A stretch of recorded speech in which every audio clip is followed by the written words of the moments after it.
Hello students. आज अभी अभी हाल ही में एमजीएससी यूनिवर्सिटी ने अपने पेपर पैटर्न में बदलाव किया। पहले ही बदलाव किया था कि सेक्शन सी में से केवल एक प्रश्न करना था, लेकिन अभी अभी प्रेस नोट जारी हुआ है। जो देखो आपके साइड में क्या किया हुआ है, इसमें देखो इस प्रेस नोट के अंदर लिखा हुआ है, देखो कि BA final year Hindi, Sanskrit, Urdu, Rajasthani, Punjabi, philosophy, English, drawing and painting, psychology और इंडियन म्यूजिक, इनके लिए देखो क्या किया गया है। इसके अंदर देखो साफ साफ लिखा हुआ है कि सेक्शन ए के जो निर्देश थे 10 प्रश्नों के लिए वो यथावत रहेंगे। जो ए में जितने प्रश्न आए उनको अपने को पूरा करना है, यानी कि उसके जो निर्देश है वो यथावत है। फिर सेक्शन बी की बात की जाए तो सेक्शन बी के अंदर देखो कितने हैं, 5 में से 3 प्रश्न करने हैं। कितने प्रश्न करने हैं? अभी जो पहले पैटर्न पेपर था, जो आज के जो 18 तारीख के पेपर होने से पहले जो कल तक जो पेपर पैटर्न था वो ये था कि बी सेक्शन में भी 5 प्रश्न करने थे, लेकिन अभी हाल ही में जारी हुआ है देखो, तो उसके अंदर अपने को 3 प्रश्न करने हैं। और सेक्शन सी, इसके अंदर आपको 5 प्रश्नों में से 3 करने होते थे, जिसमें से अभी यूनिवर्सिटी ने कहा था कि 1 प्रश्न करना है, तो 1 ही करना है। तो यानी कि अभी हाल ही में जो चेंज किया है वो सेक्शन बी के अंदर किया है, और सेक्शन बी के अंदर अब अपने को 5 की जगह 3 प्रश्न करने हैं। 10 प्रश्न आते हैं, उसमें से 5 करने होते थे, तो अब अपने को 3 करने हैं। तो ये तो बात हुई अपने पास BA Hindi, Sanskrit, Urdu, Rajasthani, Punjabi, philosophy, English, drawing, painting, psychology और इंडियन म्यूजिक की। फिर कई बंदे होते हैं जो बीए में मैथमेटिक्स लिए हुए होते हैं और भी सब्जेक्ट है, उनके पास हिस्ट्री है, इंग्लिश है, उनका क्या? तो देखो फिर बात आती है BA final year economics, history, political science, public administration, psychology, sociology, psychology, mathematics, geography, home science और कंप्यूटर एप्लीकेशन। तो इनके लिए क्या होगा? तो इनके लिए क्या किया, देखो फेरबदल। सेक्शन ए के नियम यथावत ही रखे हैं, लेकिन सेक्शन बी के अंदर इन सभी को 4 प्रश्न करने हैं। 3 की बजाय कितने करने हैं?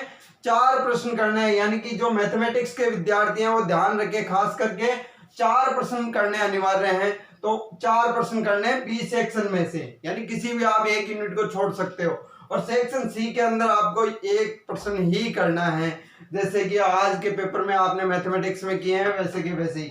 और उसके बाद बात आती है बीकॉम के लिए। तो बीकॉम के लिए सेक्शन ए में यथावत है निर्देश, वो के वही रहेंगे, लेकिन सेक्शन बी के अंदर 3 प्रश्न करने हैं। सेक्शन बी के अंदर कितने प्रश्न करने हैं? 3 प्रश्न, यानी कि इसमें। और सेक्शन सी के अंदर 1 प्रश्न ही करना है, तो इसके लिए भी यही है। फिर बात आती है BSc on home science, BCA, LLB, BA history honours part 3 के लिए। तो उनके लिए सेक्शन ए के नियम तो यथावत है, जो निर्देश पेपर में दिए गए हैं वही निर्देश के अनुसार क्वेश्चन सॉल्व करने। लेकिन सेक्शन बी के अंदर आपको 4 प्रश्न सॉल्व करने हैं। कितने प्रश्न सॉल्व करने हैं? 4 प्रश्न। यानी कि इसमें आप बी सेक्शन में किसी भी एक यूनिट को आप छोड़ सकते हो, और 4 यूनिट। और सेक्शन सी के अंदर आप 1 प्रश्न करना है, जो आज के पेपर में हमने बीएससी में आप केमिस्ट्री के अंदर किया, वैसे ही आप 1 प्रश्न करना है, लेकिन 5 प्रश्नों की जगह सेक्शन बी के अंदर 4 प्रश्न ही करने हैं। तो ये तो बात हुई अपने इन पैटर्न के बदलाव की। अब इसके बाद बात करते हैं कि जो आज के पेपर हुए और उनसे जो नेक्स्ट बीएससी फाइनल ईयर। अब मैं बात करता हूं बीएससी फाइनल ईयर के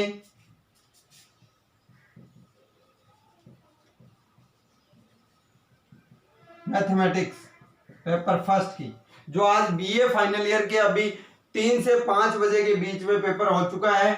और जो हमने कल मोस्ट क्वेश्चन लगाए थे उसमें काफी कुछ आया है, स्टूडेंटों को हेल्प हुई है, तो आप देख सकते हो। और जो जो विद्यार्थी है वो अपना पेपर डिस्क्रिप्शन में जो वीडियो दिया गया है उससे मिलाने कर सकते हो। आप डिस्क्रिप्शन में जाइए, वीडियो ओपन कीजिए और आप पेपर के क्वेश्चन मिला सकते हो कि हमने जो मोस्ट पर्सन पॉइंट किए थे और वो कितने सत्यता है इसके आधार पे ये मैं स्टूडेंटों पे छोड़ता हूँ, और उसके अनुसार आप वीडियो में कमेंट बॉक्स में जाके कमेंट कीजिए। और कई स्टूडेंट है जो अपनी मर्यादा से ऊपर कमेंट करते हैं। स्टूडेंट सभी से विनती है कि ये पढ़ाई का एक प्लेटफॉर्म है, यहाँ पे कमेंट की मर्यादा बनाए रखें। और आज हम बीएससी फाइनल ईयर के लिए एक मोस्ट इंपोर्टेंट सवाल देखते हैं जो हर बार पूछा जाता है या उसका अन्य थ्योरम को प्रूव करते समय यूज किया जाएगा, तो वो ध्यान रखना स्टूडेंट्स। तो मैं वही प्रश्न लेता हूं।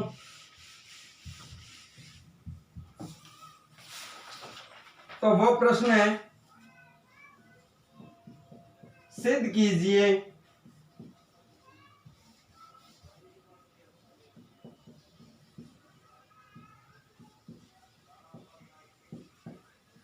सिद्ध कीजिए भले आर शून्य भाजक रहित है यदि का मतलब if and only if R में निरसन नियम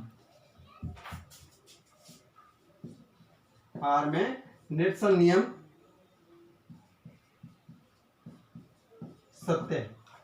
सिद्ध कीजिए कि आर शून्य भाजक रहित वलय है यदि यानी if and only if R में निरसन नियम है सत्य है। यानी कि स्टूडेंट्स ये 6 नंबर का क्वेश्चन बनता है अपने, जिसको अपने को पहले सही जारी करना पड़ता है। इसको शून्य भाजक रहित मानेंगे तो इसमें निरसन नियम सत्य करेंगे, और जब निरसन नियम सत्य मानेंगे तब इसको शून्य भाजक रहित करेंगे। तो ये अपने को करना होता है। तो देखो किस प्रकार इसको प्रूव करते हैं।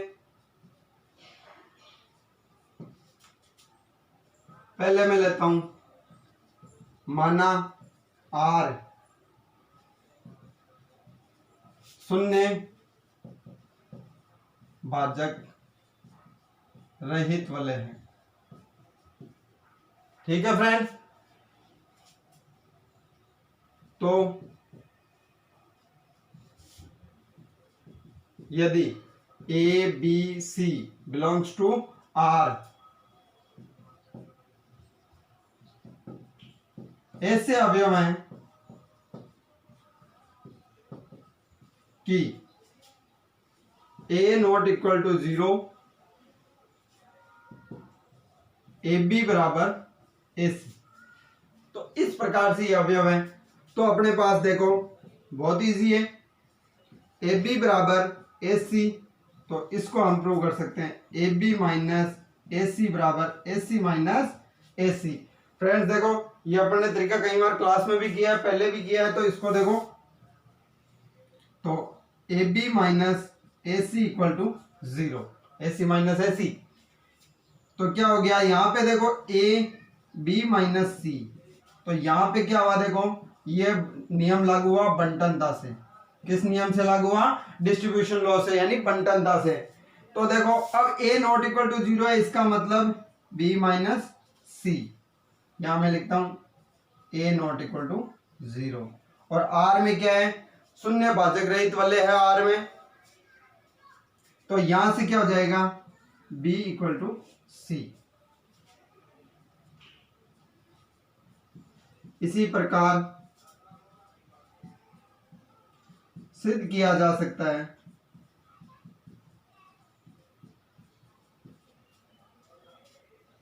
क्या सिद्ध किया जा सकता है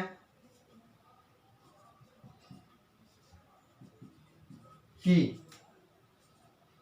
ए नॉट इक्वल टू 0 हो तो बी ए बराबर सी ए, तो बी बराबर सी, ये भी हम सिद्ध कर सकते हैं। तो इसका क्या मीन हुआ देखो,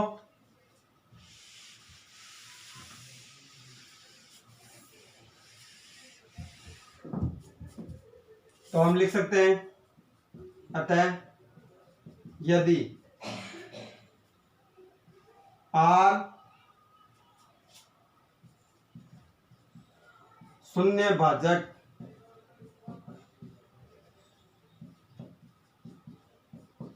रहित वलय है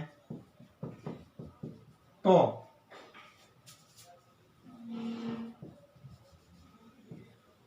R में निरसन नियम सत्य है, यानी निरसन नियम लागू है। अब हम निरसन नियम को मानेंगे और यह सिद्ध करेंगे। देखो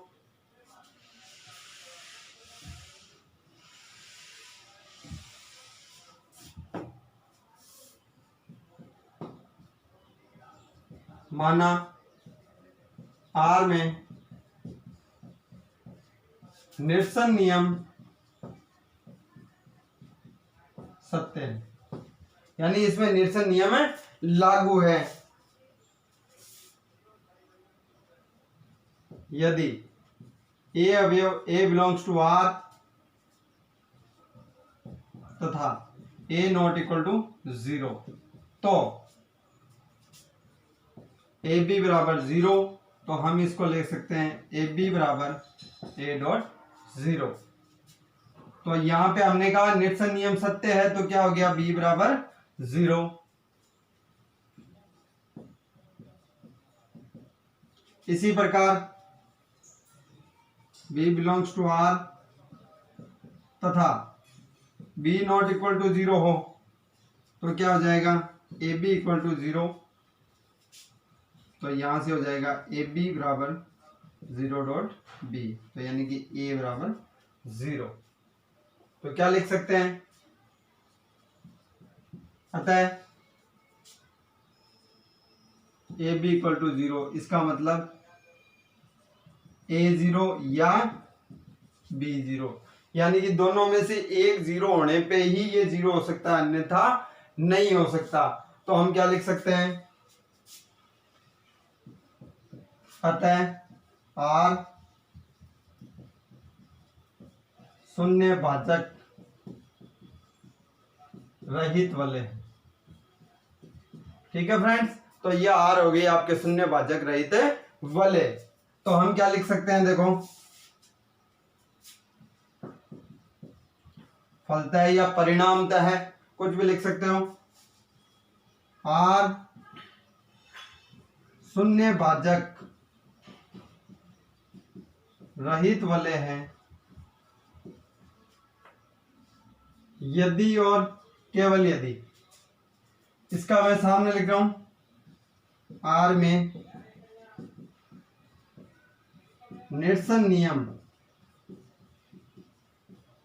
सत्य हैंस प्रूव्ड। तो हम इस प्रकार इसको सोल्व कर सकते हैं फ्रेंड्स।